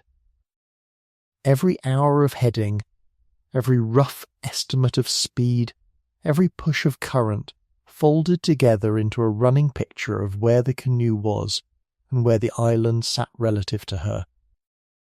He never wrote a figure down, because there was no figure to write. Some nights were clean, and the star houses came up one after another. Each one handed the bearing along exactly as it was supposed to. That is the kind of night you would want, if you were the one steering. Other nights the cloud closed over, and there was nothing above the mast at all. On those nights he lay down on the deck and read the swells through his back. He held the canoe at the same angle across the same long trains of water. He steered by the shape of the ocean, because the sky had gone. Near the equator they crossed a wide belt of soft air and heavy cloud, where the wind goes uncertain, and the swells lose their order, and the sky can stay shut for days together. That is the part that asks for patience rather than courage. You cannot hurry it. You hold what you have, you keep your count honest, and you wait for the water to start telling the truth again on the far side of it. It did. Southern stars came up that had not been there before. And then, in its own time, the ocean began doing what an ocean does when land is close, and you already know this part by heart. A bird in the late afternoon, flying with purpose, then more of them, on the same line. Then a cloud standing still while every other cloud went past it. Then the island. There were thousands of people waiting on that beach. Try standing there for a moment, somewhere in that crowd, with the warm water around your feet. The canoe comes in off the open ocean, low and dark, her sails still up. She has crossed 2,400 miles with no instrument aboard her. The beach is full from one end to the other. It was not full of people waiting to be told that their ancestors had been clever. They knew that already, and they had always known it. What came in over that reef was not a verdict handed down from anywhere else. It was a technique coming home. And it kept working. That is the part that matters most, and it is the part that turns one voyage into proof. A single crossing can be luck. Decades of crossings cannot. That canoe and her sisters have since sailed tens of thousands of miles across that ocean, island to island. They have gone once the whole way around the world. The method has held every single time it has been asked to. He taught for the rest of his life, properly and formally, and all the way through. He taught in the manner he had been taught himself. He kept at it until there were people in those eastern islands who could do the entire thing without him. Those people are teaching now. There are navigators sailing today who were small children when this began. There are navigators who are not yet born then, and there are schools on many islands where a young person can start the same long apprenticeship this year. It is not a reenactment, and nobody is dressing up. It is a working craft, practiced at sea by people whose ocean it has always been, and you can go and watch it happen. So one of your two questions is answered, and it was answered by doing rather than by arguing about it. How do you find an island a few miles wide in millions of square miles of water with no instruments at all? Like that. And then like that again, and again, for as long as anybody cares to keep doing it. Repeatable. That is the word that finally closed the argument, which leaves the other half of it sitting exactly where you left it. Not a canoe, not a star, a vegetable, in the ground, on the wrong side of an ocean.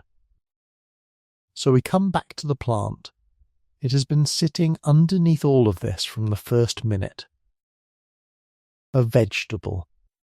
Not treasure, not a monument, nothing anybody would ever put behind glass. A staple, the sort of thing you dig up and cook and eat without thinking about it once. And it is the receipt.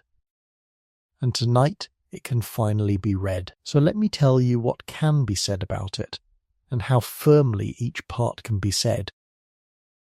Those are two very different things, and you should have both of them. The plant is South American. That part is not argued by anyone. Whatever else you hear tonight, that piece is solid.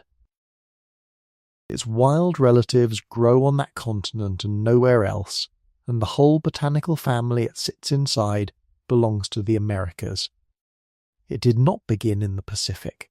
It began on a continent, in the hands of farmers who had been working with it for thousands of years, improving it, keeping it going, one planting to the next. And it is worth saying what kind of plant that makes it. This is not a weed, it is a crop, and a crop is a partnership. Somebody has to cut a living piece of it, carry that piece, and keep it from spoiling. Somebody has to put it into prepared ground at the other end, and then tend it. You do not arrive at that by accident. A crop like that travels the way people travel. In a basket, damp, wrapped, and watched the whole way. And yet there it is in the islands, growing in garden plots, across a spread of islands separated by enormous distances, as ordinary food, not as a curiosity, but as dinner, dug up in the evening like anything else. The carbonized fragments come up out of the ground in village layers, and they are dated. The dates keep landing inside one window. and you can watch that window close centuries before the first European sail appears on that horizon. So the plant was already there, and it was already ordinary. Already old. Somebody carried it.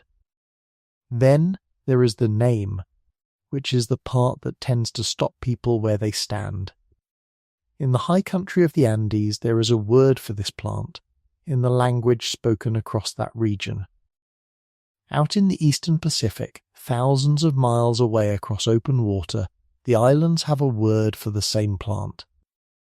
And the two words resemble each other closely, not in the loose way that any two words anywhere can be made to rhyme if you want them to badly enough. Closely, close enough that when you hear them one after the other, you hear a single word wearing two different accents. Say them to yourself slowly, and the resemblance does not soften. Linguists are careful people. They are not easily impressed by a coincidence of sounds, and this one has held up under a great deal of pressure. Sit with what that actually requires. A current can move a seed, and so can a bird, and either one can do it over a very long distance. Neither of them can move a word. A word travels one way only, out of a mouth and into an ear, between two people standing near enough to hear each other speak. Somebody held this root up and said what it was called, and somebody else said it back. That is a conversation, and you do not get one of those from a current. And then a third line of evidence, which is the newest of them, and which is not about plants at all. This one is recent enough that you may not have heard it yet. When the genomes of people living on islands in the eastern Pacific are examined closely, there is a signal in them of Native American ancestry, small but consistent. It is spread through the population rather than sitting in a few recent families, which is what an old arrival looks like. And it can be dated, because shared stretches of chromosome break apart over the generations at a rate that behaves like a clock. That clock points to something in the region of 800 years ago. It is faint enough that you could walk past it, and specific enough that you cannot wave it away. It does not sit in every island population either, which is itself a clue about where and when. That is not cargo. That is not a seed riding a current. That is people. Two peoples, in one place, at one time, well enough acquainted for children to be born, and for a word to be handed over along with a root. Now the honest part, because you should have it, and I would rather you had it from me than found it later and wondered what else was smoothed over. There are researchers who hold that the plant could have crossed that ocean without anybody carrying it. It is not an unserious position, and it is not a fringe one. Currents do run westward off that coast. Seeds can survive a long soaking inside a hard capsule, and birds do carry things extraordinary distances. The Pacific has been moving plants around on its own for millions of years, and it has not stopped. Some of the genetic work on the plants themselves has been read as showing a split far older than any human settlement out there. If that reading holds, the plant reached the islands well before the people did, and no voyage is required at all. There are fair complaints on that side about the material too. The old plant samples available for testing are few, and some of them have been handled and dried and stored for a very long time. So that argument is not dead. You will still find it made, carefully, by people who know this material far better than most of us ever will. I am not going to flatten it out for you simply because the other version makes the better story. What you are holding is a strong case with a live argument still running underneath it. The contact explanation has three separate threads: a plant, a word, and an ancestry signal, and they were gathered by different fields that were not trying to agree with each other.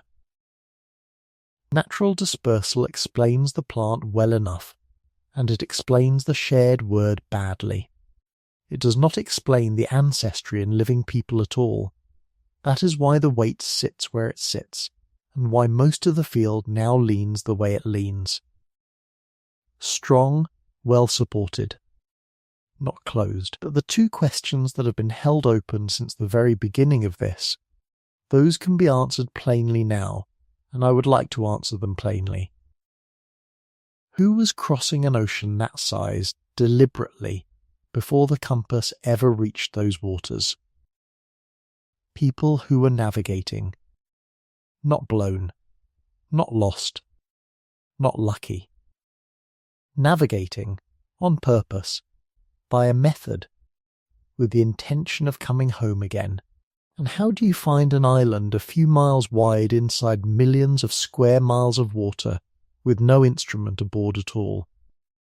You already know how. You carry a sky in your memory, and each star hands its bearing to the star climbing up behind it.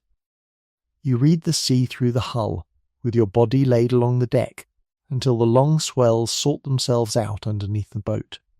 You stop hunting the island and start hunting everything the island throws off, so that a speck becomes a target 60 miles wide, and you search in the direction you can come back from.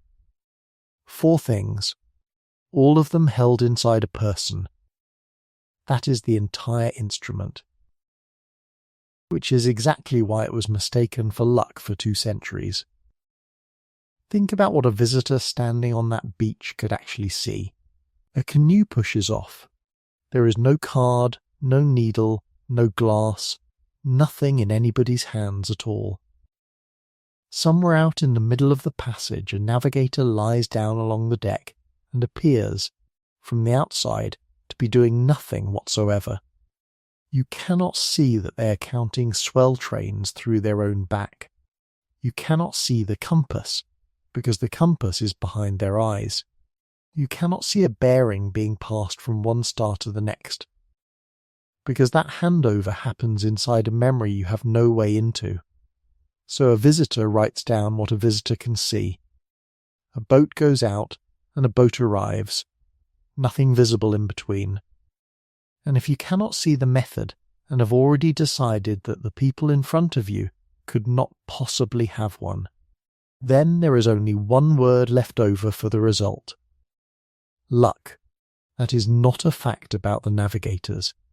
It is a fact about the person watching them. The technique was precise. It was also completely invisible to anyone who did not know what to look for, and for 200 years the people writing the accounts did not know what to look for.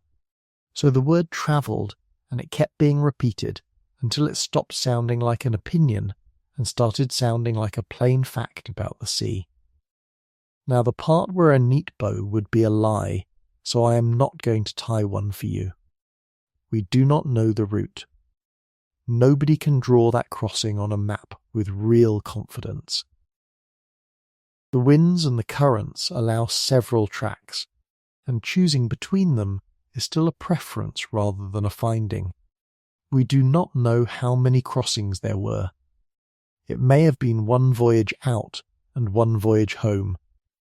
It may have been a handful of them spread across decades.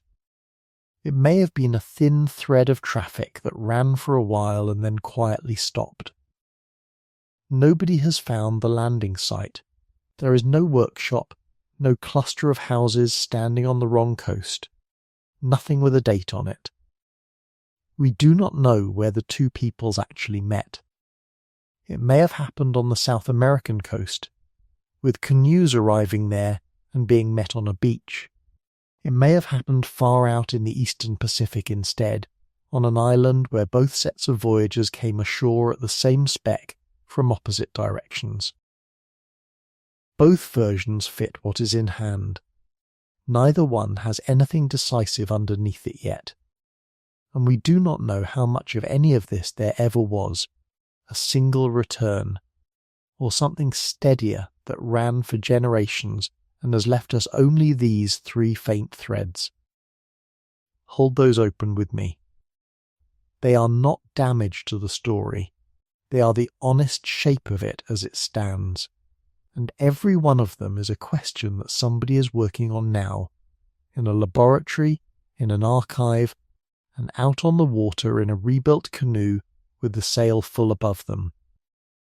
What is settled is enough to be going on with. The plant is South American. It was in the islands early, and it was ordinary there. It carries a name it could not possibly have carried by itself, and there is ancestry in living people that fits a real meeting at roughly the right moment. None of that is small. It is the difference between an ocean that happened to people and an ocean that people crossed on purpose. Somebody sailed east into the wind on purpose. Somebody arrived.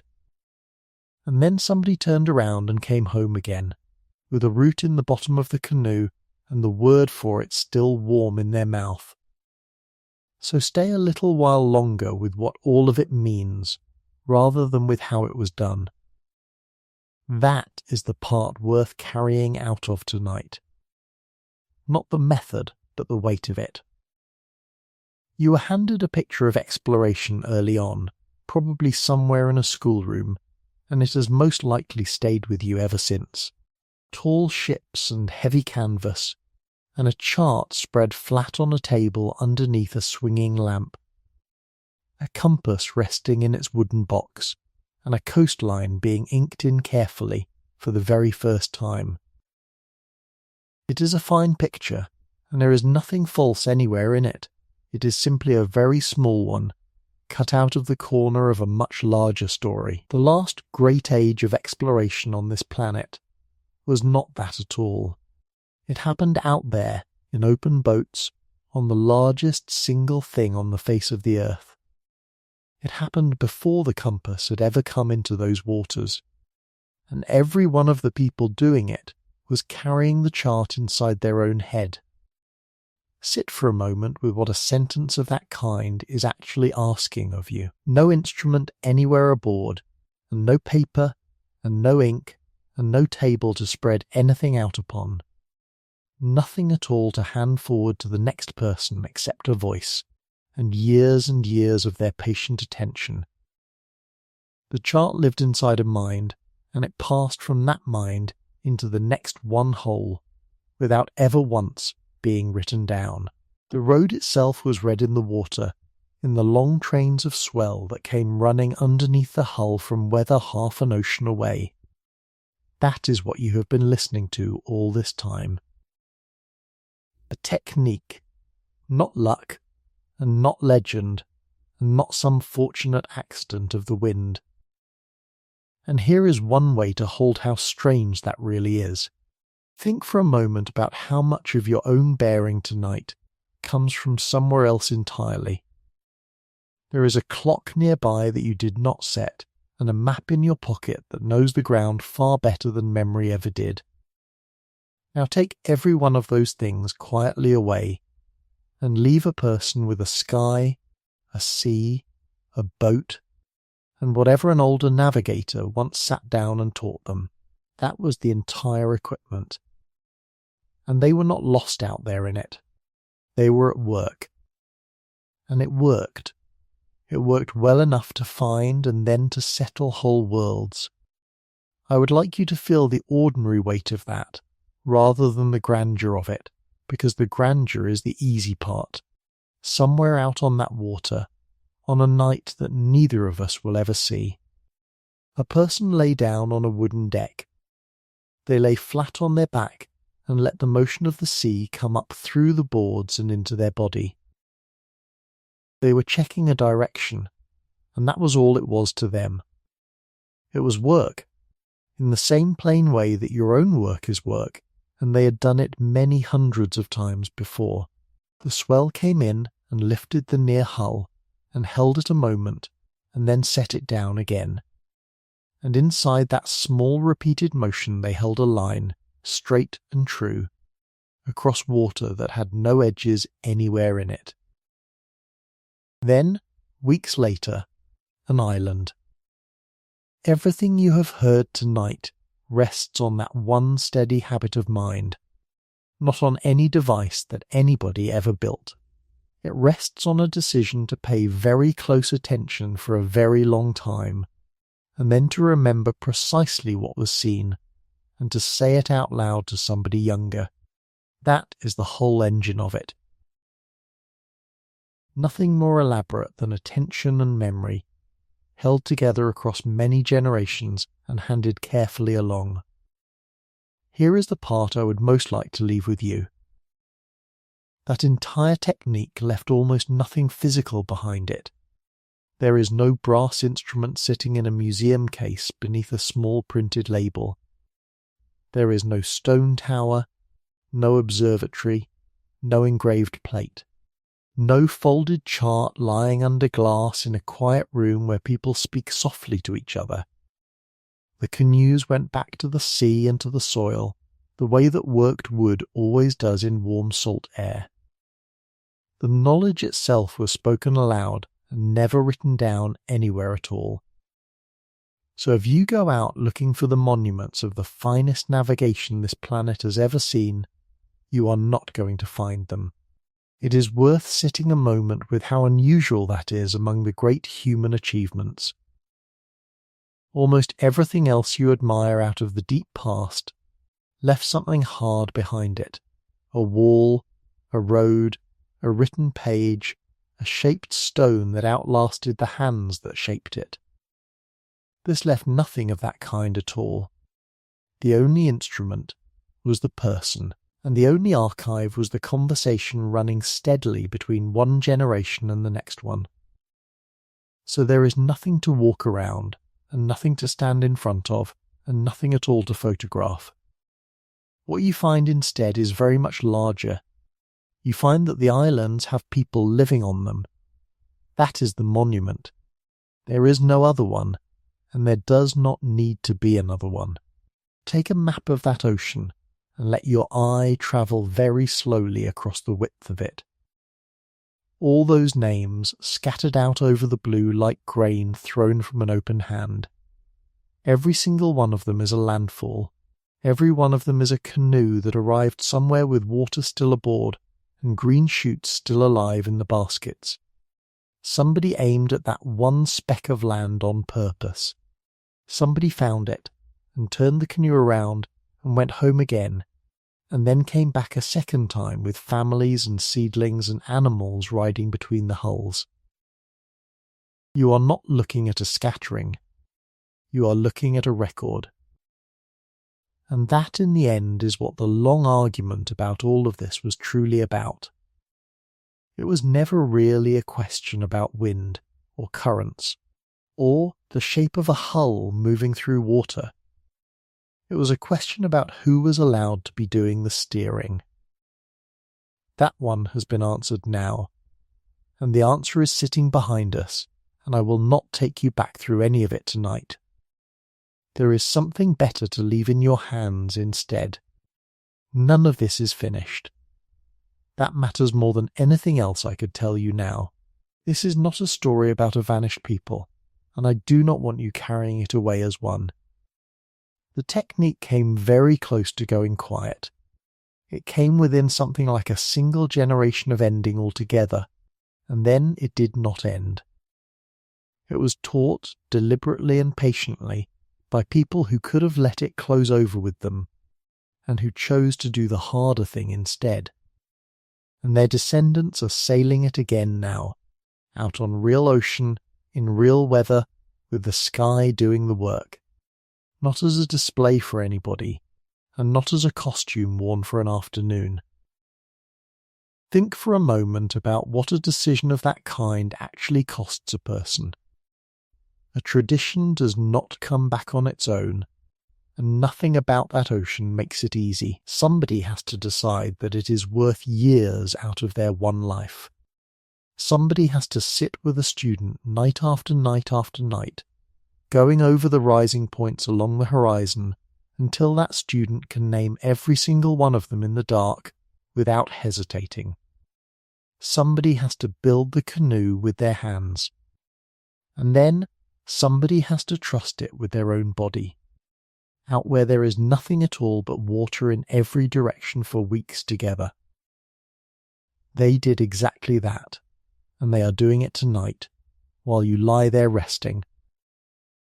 Which means the thing you have been listening to all evening is not a closed thing. It is a living one, still practiced, still being handed carefully along. Somewhere out on that ocean right now there is a canoe under sail, with no instruments aboard her anywhere. Somebody young is standing at the steering paddle and watching a star lift up off the surface of the sea. Somebody older is sitting beside them, saying very little. The same water, the same sky, the same long patient attention that first carried people out into all of it. That is the whole of it, and you can rest with it now. So let me put you back out there for a moment, since it is the last thing I will ask. The deck is still warm from the day that has gone. Lie back onto it, and let your shoulders find the wood, and let the wood hand you the sea. The swell comes in from somewhere very far away indeed. It began days ago, in weather that happened half an ocean off, and it has been travelling quietly ever since. It comes in underneath the hull, slow and even, and it lifts. It holds a moment there at the top. Then it sets the hull down again, gently, and goes on past into the dark. And there is another one behind it, arriving in the same unhurried rhythm. It does not hurry, and it does not stop. Above, the sky is turning. Not quickly. It takes a long and quiet watch to catch it moving at all. A star that stood low over the bow an hour ago is higher now than it was. Another has come up out of the water behind it to take over the very same place along the horizon. The whole dome moves together, slow as the hand of a clock, in the one direction it has always moved. It was doing this long before there was anybody here to read it. And you are held between the two of them. The sea below, lifting the hull and setting it down. The stars above, turning quietly across the whole width of the night. Nothing in either of them is in any hurry at all. Your breathing has already gone longer than it was. Let it keep going that way. Slower now. And softer. The sail is full and quiet overhead. The water moves along the hull with a sound very like breathing. Warm air, salt, a rope creaking somewhere forward, and then going still. The swell lifts, and sets the hull gently down, and lifts again. Your eyes are heavy. Let them close. The sky goes on turning overhead, slowly and steadily, the way it always has. There is nothing sharp anywhere in the night. The dark is wide and warm, and it is holding you. Warm and carried, the long even motion going on beneath the hull. The swell lifts and sets you down. Thoughts going soft at the edges. Slower, softer. The stars turn over you. The sea breathes under the hull. Sleep is very close. Let it come. Rest well.